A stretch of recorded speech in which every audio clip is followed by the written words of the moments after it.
অবৈধ ভারতীয়রা দেশের বিভিন্ন প্রতিষ্ঠানে কাজ করছেন এবং অর্থ পাচার সহ নানা অপরাধমূলক কর্মকাণ্ডে জড়িয়ে পড়ছেন। তাদের তালিকা করার কথা থাকলেও এখনও স্বরাষ্ট্র মন্ত্রণালয় সেই তালিকা প্রকাশ করেনি।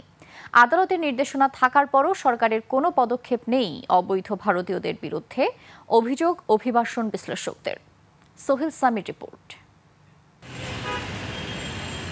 অবৈধভাবে কয়েক লাখ বিদেশি বাংলাদেশে অবস্থান করছেন বলে তথ্য রয়েছে আইনশৃঙ্খলা রক্ষাকারী বাহিনীর কাছে, যাদের সিংহভাগই ভারতীয়।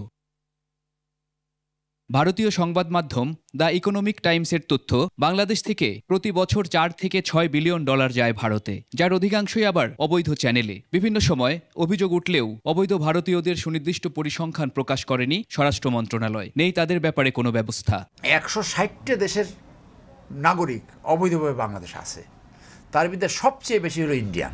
দেশের স্বার্থে, জনগণের স্বার্থে, আমাদের ইয়াং জেনারেশনের পক্ষে আমরা একটা রিট করলাম।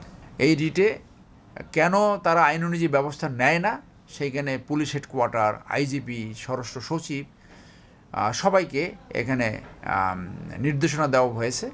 সানবিট সব দিবে সামাল। সানবিট ম্যাজিক প্রেস ডিশওয়াশিং এর মাথা ঘোরানো সলিউশন। ফলে তৈরি হচ্ছে নানা ঝুঁকি। অর্থ পাচার, মাদক, অস্ত্রসহ নানা ব্যবসায় জড়িয়ে পড়ছে তারা। দেখা দরকার যে সিকিউরিটির সাথে কোনো আছে, যারা ইলিগেল আনলফুলি আছে, প্রথমে কেন আনলফুলি আছে এটা জানা দরকার। যদি ডেটা ব্যান থাকে, প্রথমে জানা দরকার যে এরা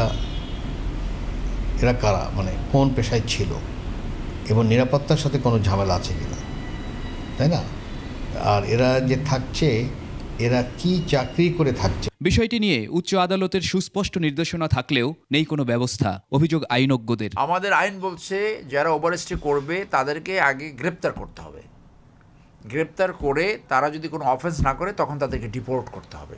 সব দেশে একই আইন। অবৈধ অভিবাসী সংকট নিরসনে রয়েছে দেশি বিদেশি আইন, রয়েছে আলাপ আলোচনার মাধ্যমে সুরাহার ব্যবস্থা।